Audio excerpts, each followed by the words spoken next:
rolling through the woods where the shadows dance, chasing wild dreams, taking every chance.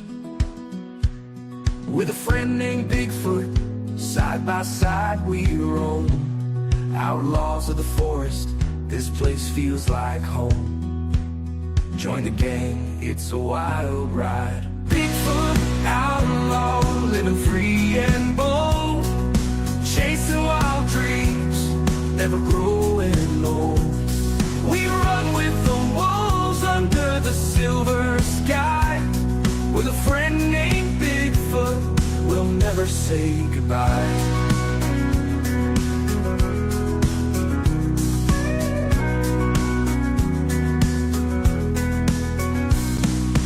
Memories that we can't forget, laughing under the stars, no signs of regret.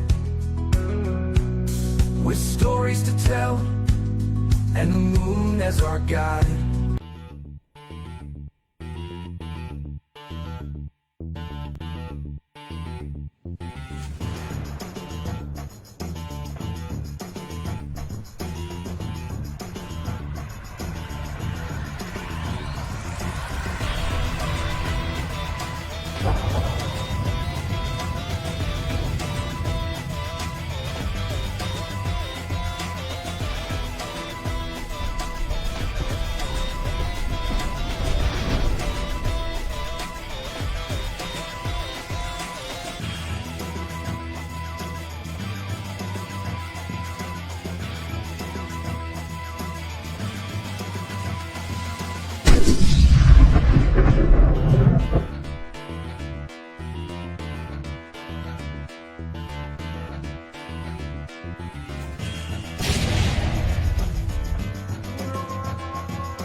Welcome, everybody, to another edition. Good evening. Welcome, Mike, Tom, and Susan Perez. How are you all doing this evening? Just fine, thank you. Well, Doing great, Grizzly. Susan, want to introduce yourself and give us some background? My name is Susan Perez, and I am the founder and director of CMO Bigfoot Encrypted Research. It began out of a speech I given to a historical museum, and people signed up saying that they want to continue the research. And we now have 1,149 members on Facebook, our Facebook page. That's awesome. So Mike is one of our members and great researcher, and Tom's our good friend. Susan and I met by chance several years ago, and she was reluctant to tell me she was a Bigfoot researcher, and I was kind of into it. No, let's talk some more. So it's been a great friendship these last 6 or 7 years, Susan. We really had some good times. We do. We have a wonderful group. So how have you been, Mike? I've been doing fine. I've got happy Thanksgiving to everybody. Been getting ready for that tomorrow with some family up in the Metro St. Louis area. We'll be heading up that way. and getting into the basketball season. Like I said, the deer season, the firearm deer season in Missouri is going on. So I've kind of left the woods alone for the last couple of weeks. But then you get to hear some of the encounters that the hunters have, the ones that you know that they never shared that with you before, but now they'll, hey, man, it's kind of weird. Right. So we'll get some of that tonight. So. And what about you, Tom? If I were any better, I couldn't stand myself. This last weekend, I got to spend time with the greatest people in the world. I went to Sasquatch Summit in Ocean Shores, Washington, and along with about 850 other people, just had a ball for 3 days. Had dinner at the casino and had breakfast at the casino, and Barb Soup and I were talking about going back for the UFO conference. Not that we're interested in UFOs, but just to be able to eat dinner and breakfast there again. Oh, razor clams and eggs for breakfast. Oh yes, it's out of this world. Oh boy. Oh, I love razor clams. And yeah, it was fantastic. The best attendance we've had in several years now, post COVID. And the speakers were great. Dr. Meldrum was there. David Pilates, 411 fame, was there. And we even survived him. And He survived it. I was going to say Meldrum, Pilates, and Shoop, those are all Susan's heroes. Yeah, Barb Shoop spoke and brought down the house with her stuff, with their videos. Yeah, it was just out of this world. It was really great. Really great. Get to spend all that time talking to people about their experiences. And, it starts out with them 10 feet away from your table. And are they really real? Yeah, they're really real. They do exist. Yeah, they do exist.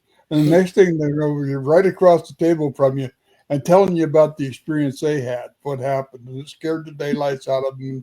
And the first thing you have to do, lose the fear. If you want to know more, lose the fear. Don't work with fear. And just address them, talk to them like you'd talk to me, and you'd be amazed at what you learn. The reactions you have. It's so wonderful. I look forward to my first experience. I truly do. That's I hope before I kick the bucket that happens. That's right. Now, Susan, this was back this year, January 2nd. You remember that, Susan? Your daughter-in-law and son were in town for the holidays. Right. January 2nd. He gets a hold of me and my buddy Matt and says, hey, let's go. My daughter and son-in-law, they want to go, son and daughter-in-law want to go out and check some things out. We go to check some things out. We have absolutely nothing for a couple hours that we're out there. No sounds or anything. And Susan's daughter-in-law's taking pictures. Just the sunset with beautiful things like that. And then when we go after the fact, we blow one of the pictures up. There's a 9-foot tall Sasquatch sitting in the tree line and watching this, and you see him in the picture when you blow it up. So Susan's had the experience. She just doesn't know it. Yeah, I didn't see it. And what we saw in those photographs, if you want me to continue, was a green orb. It was just as green as it can be. And we did not see it. It was not a reflection. The sun was to our left. We were looking straight ahead. And she just was going like this, taking pictures all around. And we got home and looked at them. And she said, look at this. That's one of those orb things, isn't it? And then when we blew the picture up, you could see this outline of this massive thing. But I didn't see him at the moment. But I saw him in the picture. None of it did. It was amazing. Tell them about the next day the guys went out. Huh? And remember, you guys went out the next day to check. No, about 2 or 3 days later, we went back out to do a kind of the recreation or whatever, and take an after picture. Nothing there when you blow it up. I went and stood next to the tree that it stood, and that's how we kind of come to the measurement that it was about 9 feet tall. And we had some where it had impression into the leaves and stood for a while. So the leaves were flat. You had a flat 18 or so inch footprint that two of them that you were dealing with. So I stood right where he stood, up next to that tree, and I was like a dwarf compared to what was standing there in the picture. Mm-hmm. So that was incredible. And he was Grizzly 40 yards away from us. He was 40 yards away watching us. Wow. The And we whole didn't. time in the tree line. Yeah. We had no idea he was there. Mm-mm. And Mm-hmm. And the interesting thing was, I've read over 350 books on the subject, and I just absorb all the stuff. I've read all Tom's books, of course, but I went out with my children. They were over in my son's going to be 56 tomorrow. Tomorrow's his birthday. He was born on Thanksgiving, and my daughter-in-law is about 5 feet tall. She's the one that went with me on the 3 things to Kentucky. The 3 Mhm. conferences, and we only were able to get tickets to one night research thing. But what I did and what I had read was, and I don't recall whose book it was, but to stand with your arms open and just turn around, just show them that you don't mean harm, you don't have any That's right. weapons or anything. Maybe it was in one of your books, Tom. I can't recall. No, it wasn't in mine, but I understand the concept very well. The concept. And so then I'm part Cherokee, very little, but I love it. And so I had learned some words. It says, hello, how are you? Or, like that. And I was turning around and my son says, oh my gosh, I felt like we were going to be sacrificed because you were doing these words, turning around in a circle with your arms out. And he goes, I thought something was going to come out and you're going to sacrifice us to it, Mhm. So, but they always thought I was nuts because I've also been into conspiracies and all this stuff. And now they said, Mom, everything you've told us years ago has come true. So now they're believing me. Mhm. So what are your all's take, especially Susan, on orbs and Bigfoot? Well, That's how Bigfoot travels. there is the phenomenon to where they're seeing more orbs and they're seeing Bigfoot in the same area. At one of the conferences, which was a UFO conference in Eureka Springs, I went to 3 of those. I was into UFOs before that. And it used to be that the Bigfoot people and the UFO people didn't want to have anything to do with each other. Right. And there was, like they're the weirdos, we're the ones that are okay, Mhm. So there was this one gentleman, I think his name is Kawani Leprositis. I don't know if I'm pronouncing Laparitis. Laparitis. And I bought his book, and some of it was kind of woo-woo, but it was very interesting that so many more people are seeing the orbs with the Bigfoot. Now, I have no clue what that means, but that was certainly our experience last New Year's with my family here. And I don't know what it is. Is it an energy field? Is it, a weather phenomenon? It could not have been a reflection. The sun was going down. No. It was way far away. It was just amazing to just see that alone, and then to see the Bigfoot when it was blown up. I mean, we probably would have all run over there and tried to talk to it, Right. Mhm. So Well, it's one of those. At least tried to serenade it a little bit, Grizzly. Oh my Lord. Oh, poor thing. Poor thing. No, but Mike had a girlfriend out there. I Bigfoot. Oh, know. we know all about that. We don't need to talk about that today. I know. Come Mike. on, baby. You can do it. Come on, baby. Say something. that was been beat to death on this show. Susan. Yeah, it was so funny because all the other guys were so distraught because they were would make a sound and nothing. And then Mike would sweet talk it and it would answer right back. Sure. That was Absolutely. hilarious. I every time I hear "Oh my darling," every time I think about mine. I just, But I mean, I can, Mike and I, we slept in the same tent. I should have said it that way. Well, we camped together Uh-oh. in the LBL, Hey, Thomas, and we, Thomas Kirkland was in that same tent, but be careful. yeah, If you want, we camped together in the LBL, and I just kept picturing that all night long. And I saw an orb down at the LBL up by the cemetery coming down the hill behind our tent.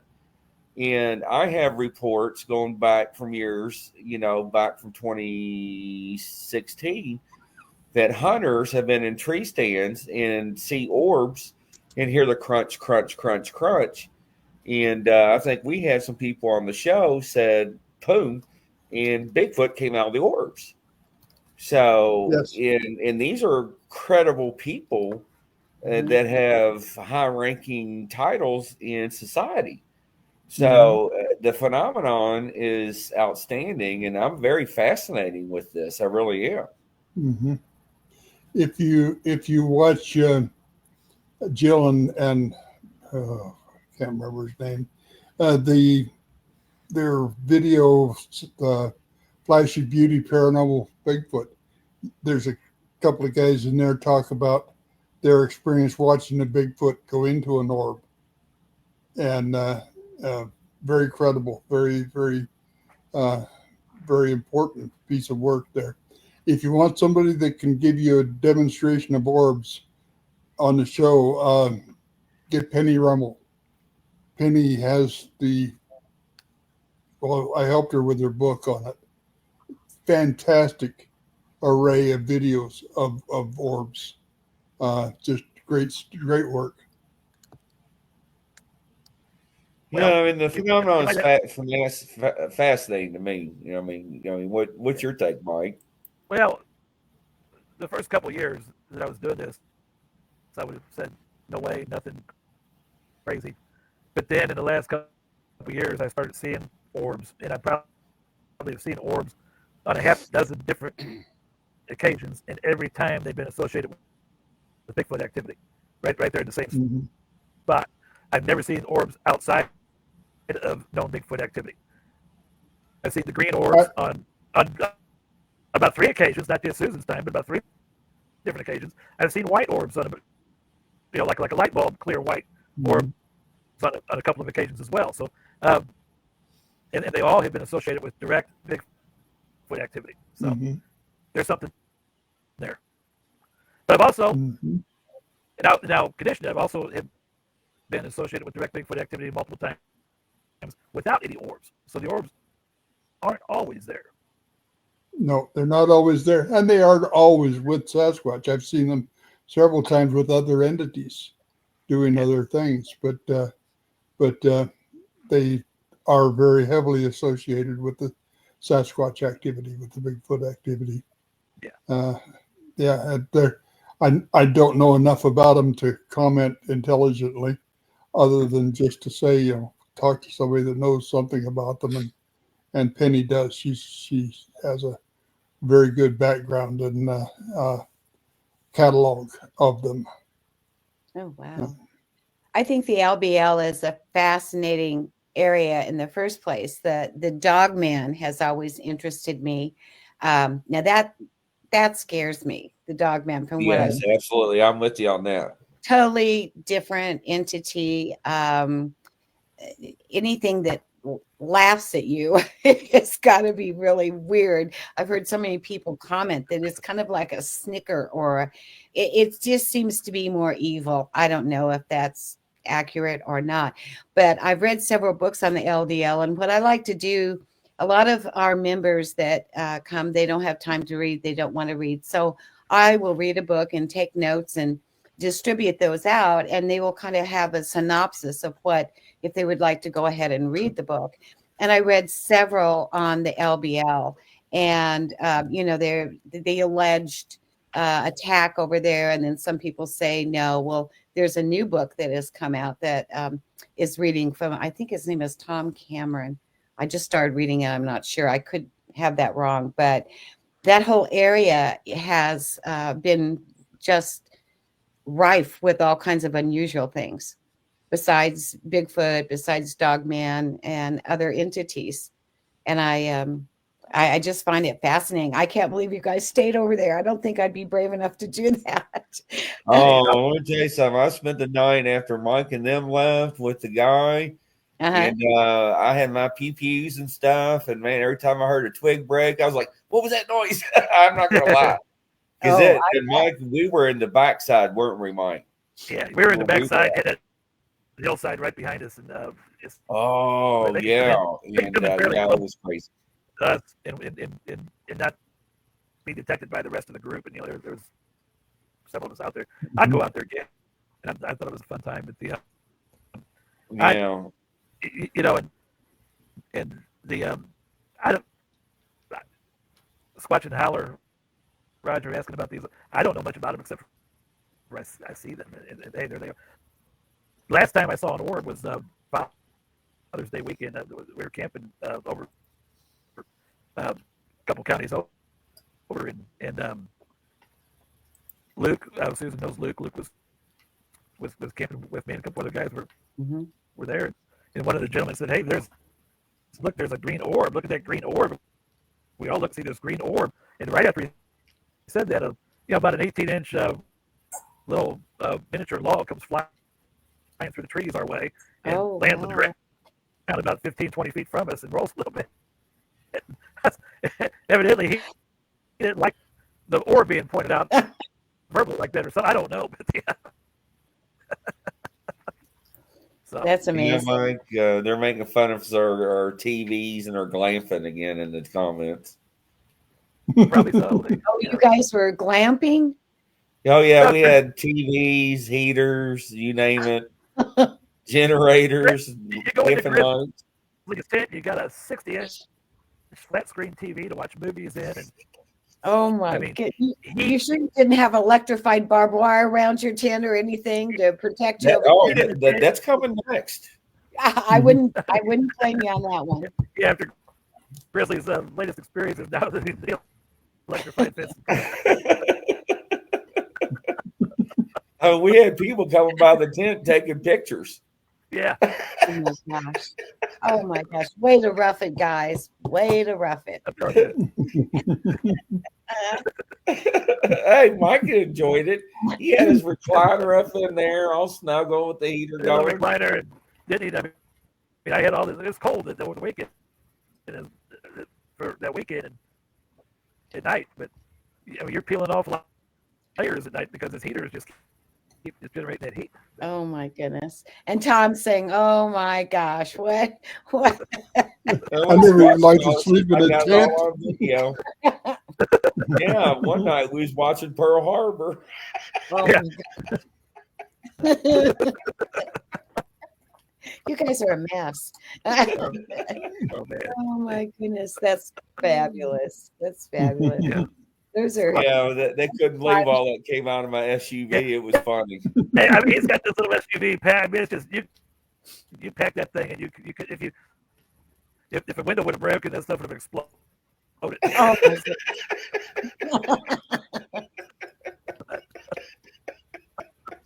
my oh my goodness. It was great. It was Squatch and Holler. It was something else. Oh, that's great.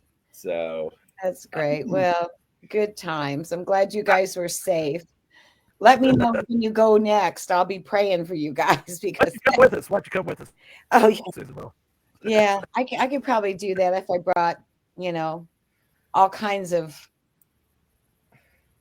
if I brought all kinds of stuff. Oh, let me tell you something. I went up to Michigan and they put me in the RV place where I had all the plugs. They did. They sure did.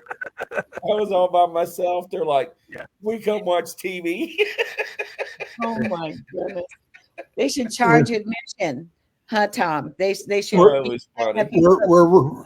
Where we're going in August, you need a 33-mile long extension cord to plug in. I had enough extension cords to run the whole campground, didn't I, Mike? Oh. Oh my goodness. Oh yeah. we didn't rough it too much anyway. So No, Uh, I had disco lights and everything. I didn't get to hook those up. So yeah, yeah, I want everybody like, what the hell's that over there? That hey man, that's Chris's tent. Oh my. So hey, it took 3 people to put my porta potty tent together. he didn't even get his own porta potty tent either. I did. I sure did. I even put a lock on it. You should Yeah. see my porta potty. It's a folding chair, just a regular folding chair, metal seat that I cut a hole out of, mounted a toilet seat to it, and put a plastic bag underneath. And it works great. For privacy, you turn it around facing away from the road. What the hell, Tom? What are you, redneck?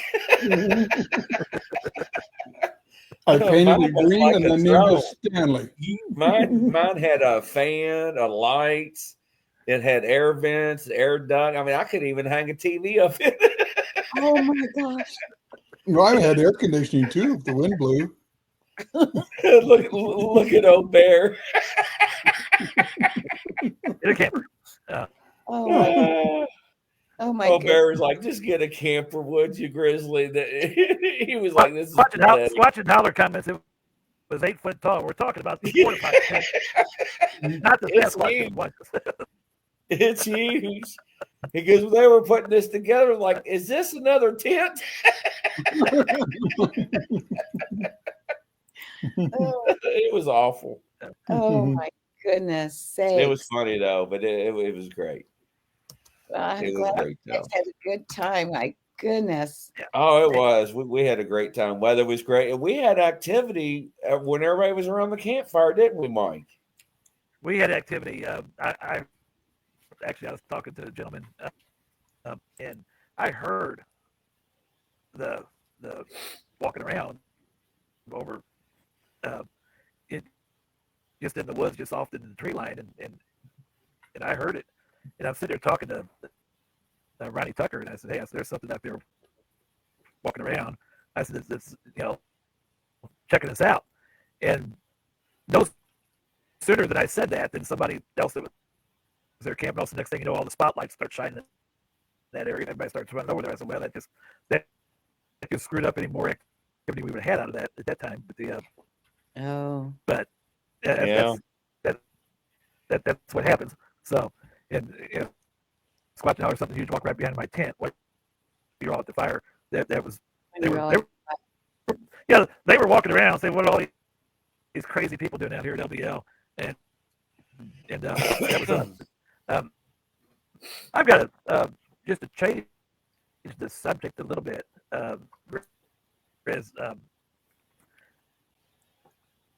I got to talk about one of my students had an encounter hunting this weekend, and of course people know that I've taken some students out on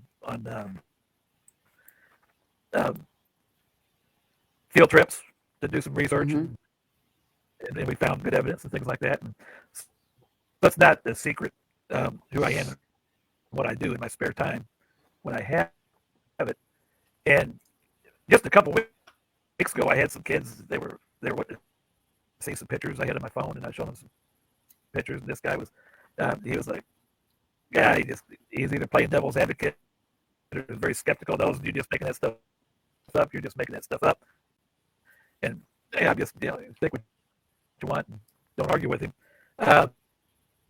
Well, Monday, just this Monday, I heard him talking to 2 or 3 other kids, and about what he'd experienced Saturday, coming out of his tree stand in the dark, and he wasn't even talking Bigfoot. He was just talking about what was going on, and something it scared him out of the woods, and he got out of there, and he was on his own property.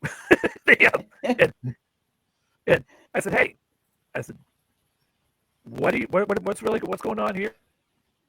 And he said, "Well, he goes, let me tell you. He goes, it started with something knocking sticks on trees. He goes, then breaking sticks.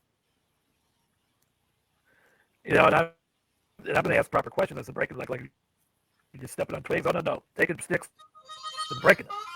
He goes, and then he goes, it was like it was running in place. He says, real heavy foot running in place, which I'm thinking, bluff charge, maybe a little bluffing. And he says, yeah. He said, I just got out of there. Because I got out of there. I said, did you shoot at it? He says, no. I said, why didn't you shoot at it? He said, well, I didn't know what it was. He says, we're taught you don't shoot unless you know what your target is, right? Because I didn't know what it was, because I thought maybe it was a person or something. I said, well, there's a person going to be out there in your woods in the dark doing that stuff, knowing you got a rifle in your hands. He goes, no. He goes, I said, did you get a look at it? He said, all I saw was a big dark blob. He says, probably would have been, the top of the blob would have been 7.5 foot tall at least. And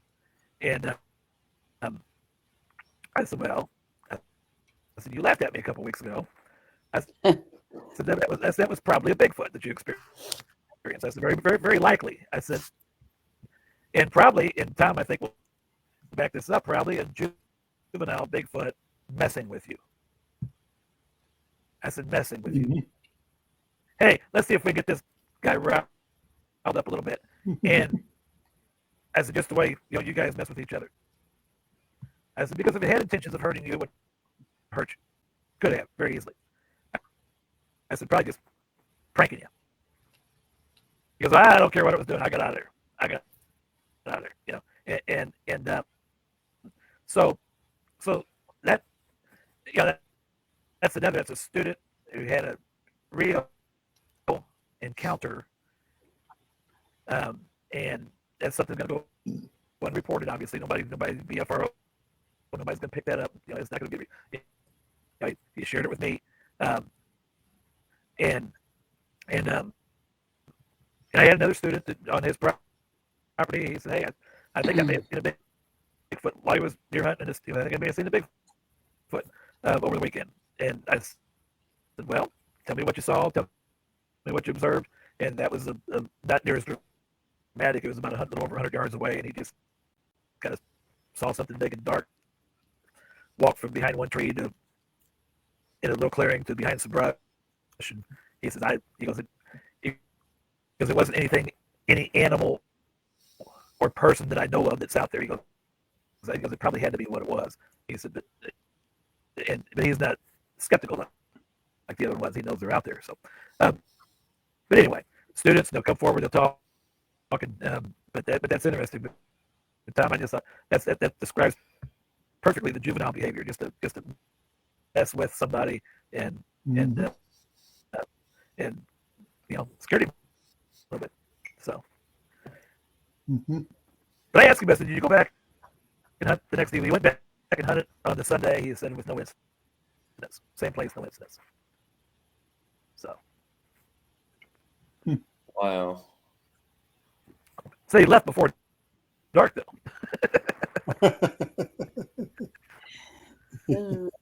So, but that's hot Southeast Missouri news. Where Susan and I live in Cape Girardeau, that's within 30 miles of where we live. So. Yeah. Well, we get a lot of encounters or stories, during the hunting season or after the hunting season. This is prime time, so yeah. Well, hunters will have encounters. They don't know what they're having encounters with. Right. A lot of times they don't think about that, and they don't talk about it. They generally don't talk about that stuff because it's going to make them look weak, right? It's going to make them look weak if they fled the woods, because hunting is it's a tough guy's sport and activity, and you get out there, Daniel Boone, Davy Crockett You got your gun. You're out there on the living old style, and you're. I was afraid of this, or I was afraid of that. Mhm. So The they first don't fuck with that stuff. the first time that we went out to our research area, once we got the group organized, and it was a beautiful sunny day. It was cold, but it was so difficult to try and plan a weekend. We didn't camp out, but we just went out for a day hike. And I'm from California. I was originally from here, grew up in California, moved back 15 years ago. And I kept saying, I got one of those books that talked about all the hunting stuff. I'm not used to hunting. And I know it's a way of life, and I think that's great. But I said, is there a weekend that you guys aren't shooting something? Because we want to go out, and where we go out, we don't want to be in the way of hunters or things like that. So I thought that was so different from what I had experienced, to where, there's always someone out in the woods. And even on the time we went out with Charlie Raymond, we just get going on this night hike. The sun had just gone down, and we see a side-by-side out there. And he said, "Oh, this is private land. Nobody's supposed to be out here but us. We have permission." And nobody has permission. Well, I was a little apprehensive at first. I'd never been on anything like that. I worked downtown LA. So I knew more about how to be street smart than I did wood smart. So we're walking, and calls the owner up, and he said, "Oh, it's a bow hunter." So I'm thinking, okay, get eaten by Bigfoot or an arrow through the neck. Which one's going to be this time? And it was so fun. But I tell you, it was the time of a lifetime for me. I wasn't afraid. Well, I prayed before. I always pray before. But it was the most fantastic thing.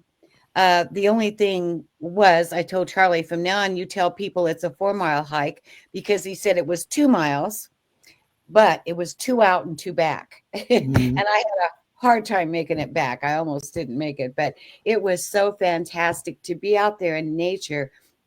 We heard knocks. Some people heard growls. I didn't hear the growls, but some people heard growls. I was all covered up, so I wouldn't get tickified.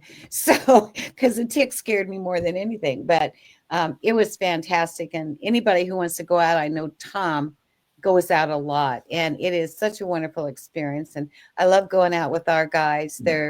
We just have a great group of guys, and I know I can outrun a couple of them. So I think I'd be.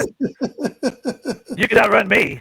I don't know, not with my bad ankle, but but it was just wonderful to be out there and to be looking for something that's so unrecognized by science. That's right. It just, and Tom has the background that he just, you always said you come and stand between someone and Bigfoot if they were afraid. That's right. That's right. I've said that for years. If you think you're in danger or think you're being threatened by Bigfoot, just call me. I'll come stand. I'm 81 years old. I'd still do it. Because as long as they're treated with respect, they're going to treat you with respect. Right. Go shooting at their children, and you're going to be in trouble. Okay? Yeah. And they're an absolutely wonderful being to be around, and I've had the opportunity to do it. So, and I'd never give that up. I can't get out as much as I used to, of course. I'm limited to going up to Barb Shoop's camp, 1 or 2 days out of the camp, and my camping has to be at a local motel, and I'm going to try an RV in August when we go to California, when we go back to Bluff Creek. But I don't even know if that'll work, and I hope so, because it's 33 miles down, and that's a long way to ride my scooter. No kidding. I know Northern California. Yeah, that's going downhill would be cool, but not uphill. Yeah. You'd end up in San Diego. Yeah. But the last time I was there was in 2017. And we had 5 face-to-face encounters right in camp. I mean, not even out of camp. We had 2 right in front of the car on the road at milepost 14 on the way in. Wow. And yeah, so I'm so anxious. I've got a sign up going, and I've only got about 5 spaces left open on it because wow. we're not gonna flood the area. I'm limiting it to 30 people, other than my crew, but we're going to combine not only the camping and the place, but we're going to have people doing presentations and have special groups for different people, different interested in different things, like UFOs, like orbs, and that connection. So we're going to do a lot. This is kind of my swan song. It'll probably be my last out in the woods camp. But I want to do it and do it right, because that place is so special to me. So I've had so much go on happening right in that area from 1978 on. Wow. Yeah, so it's I got to go back one more time anyway, and see if I can see Patty again one more time. This would be the fourth time I've seen her. Oh And, my gosh, that's great. Yeah. That's great. Oh That's my awesome. gosh.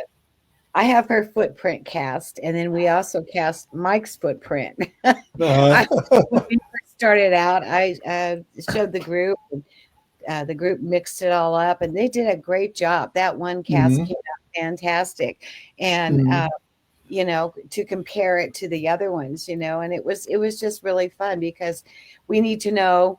I feel the group needs to know how to do these things, because That's the right. guys have been out there, and they've brought back some fabulous prints, and people need to know all the sounds of the animals that are out there. Just because you're hearing sound, Absolutely. Yeah. Bigfoot. Yeah. And I found here just this last week that the barred owl that's so prevalent in the West now right. is an invasive species. That came from your country back east. Right. And they were never west of the Rockies until 1940s and 1950s. And now they're the number one species of owl in the area, which I thought was interesting. One of our people, Lee Calvez, wrote a book on the secret world of owls. She's a I've seen that book. Oh, what a wonderful person she is! The Secret World. I've seen the book. I haven't read it. And she did another one on whales, and she even had a dolphin speak to her. Oh my goodness! Yeah. Wow! I've had one bite me. Did you? She's doing one on Sasquatch right now, and we had a talk again over the weekend about it, and she's supposed to be getting a hold of me so we can talk more about it. Her publisher didn't like what she did when she wrote the history of Paul Freeman, so I want to encourage her to do a section on history. Do Jerry Crew, Paul Freeman, Patterson Gimlin film, and Tom Slick expeditions and all of that, and that way it'll be more acceptable to the publisher. Her idea, her statement was, "Well, that's been done." Well, yes, they talked about George Washington in several books too, but that doesn't stop people from writing about him. It's history, and so and she every conference she goes to, she keeps the name tag and hangs it on her rear view mirror. I told her the other day that 2 more events and she'd have to have radar guidance on her car. She won't see out. Oh my goodness! And she had her first mirror down. eyeball encounter last summer, and so I did go ahead. I'm so sorry. I was going to say she just found me off my YouTube channel and come wanting to ask questions and how to go about who to talk to, and so I set her up. I set her up with Ron Moorhead to interview him, and Igor Burtsev, Dr. Burtsev, and Jeff Melram, and so she's been having a ball doing it. And Oh, that's fantastic. yeah, Fantastic. yeah. I told her if I were 30 years younger, I'd run off with her. You would too. There's Tom. Hey, So there's Tom. yep, you can go as fast as that new scooter goes. So That's there you right. go. That's right. I want to reiterate something that Susan said earlier. I'm sorry, what? I want to reiterate that you said that we casted my footprint, because when we were practicing casting footprints, we did my footprint. Right. Now, and here's what I take out of that. And I'm 6'5" tall. My foot, I wear a size 15 shoe, but my foot was 13 inches in length by 4 inches wide. Okay. Now, and that goes along the lines with the height ratio for even Sasquatch, because 6.5 feet, 13 inches, and that's small compared to we've the one I cast was 17. I casted a 17 and a half. I've seen as big as a 24. So you think, I mean, we're talking about some big dudes out there. Right. Mm-hmm. Right. And You Matt, figure I'm sorry. length of the foot times 6.5 is the height. Length of the foot, 6.5 is the height. And if you take the length of the foot times 0.4, that's the average width, times the length will give you the area of the foot, times 7.5 will give you the weight. Wow. Well, that's in your latest book too, isn't it? Yeah. I have, there's so many things I need to memorize, it's just, my head feels like it's just crammed full of information. But one of the things I did, speaking of owls, we were out there one night, Mike was there, and I was so excited. I was jumping up and down with my cigarette in my hand.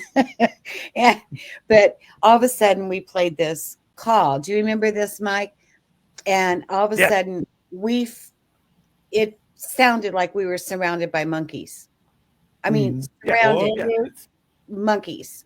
And so it was just like, and I had read that owls do make a sound like a monkey. Okay. So I went to the library, I got all these books, and I wrote this paper, and I post a lot of these things that I write on under files on CMO Bigfoot Encrypted Research, and you can download them. I'm not sure if that one's on there yet, and print them off. But what I found was interesting was the fact that, yes, they do make a monkey call. However, you're not going to be surrounded by 30 owls at one time. They're territorial.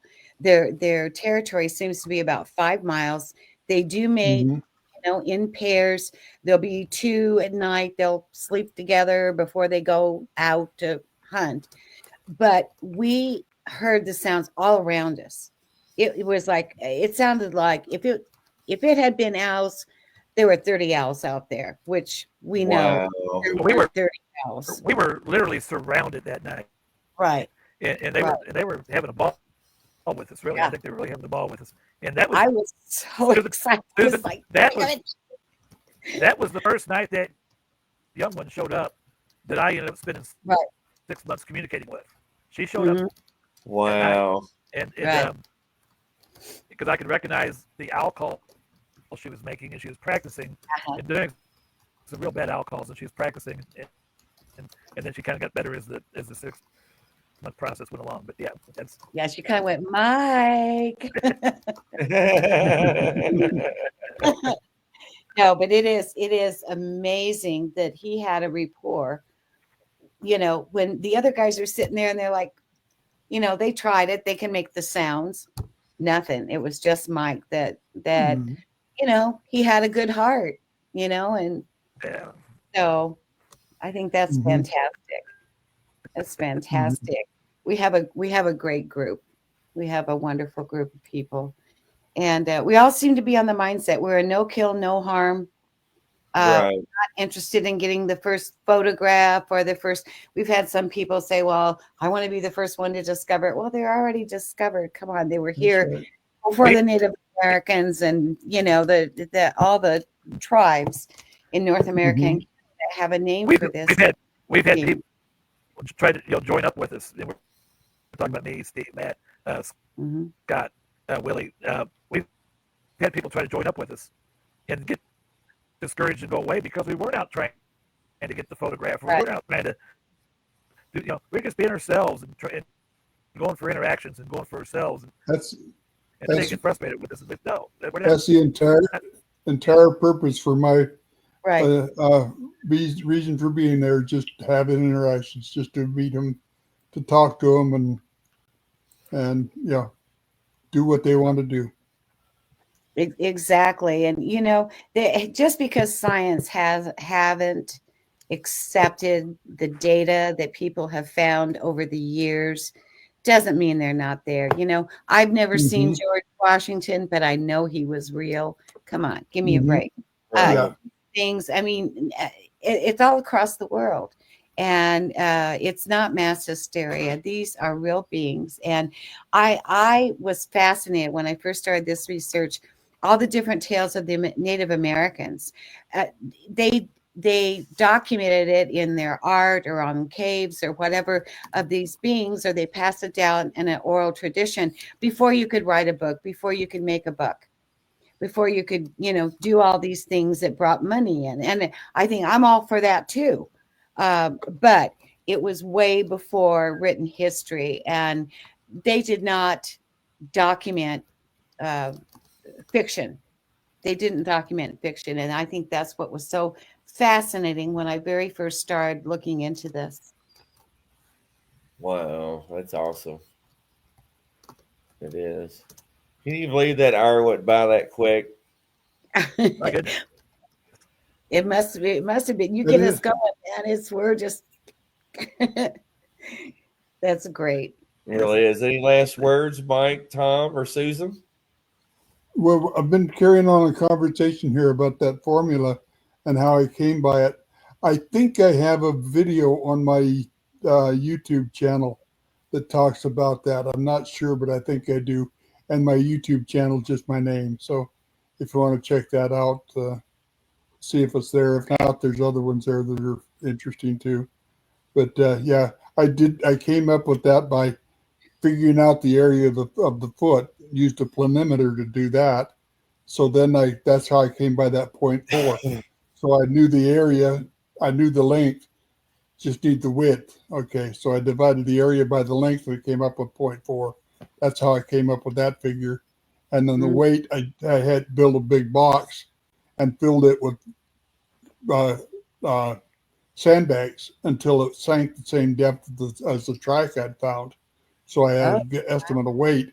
Now I could just take the square inches of the foot divided into the total weight, and it gave me a 7.5 pound per square inch figure. wow. That's how that came about. Interesting. Oh, that's fascinating. Hmm. You lost me at the first inch, but I'll just take your word for it. That's fantastic. That's Mhm. fantastic. I love to learn and I love to share what I've learned with everyone. And I think, you guys are my heroes.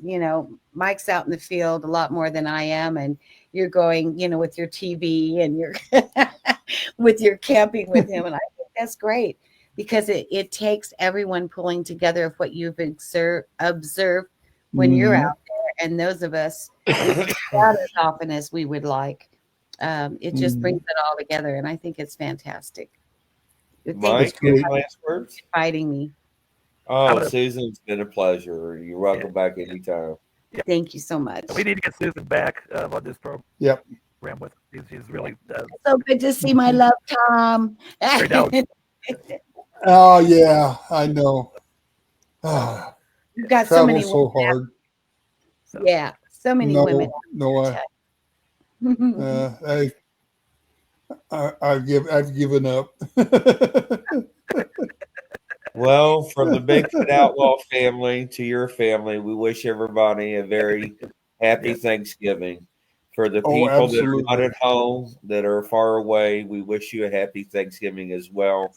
And you all are part Mhm. of our family for being with us. We very are thankful for that. And from coast to Mhm. coast, everybody around the world, Godspeed. Have a good night. We'll see you soon. Good night. Good night. Bye bye. Good night, Thank you. everybody.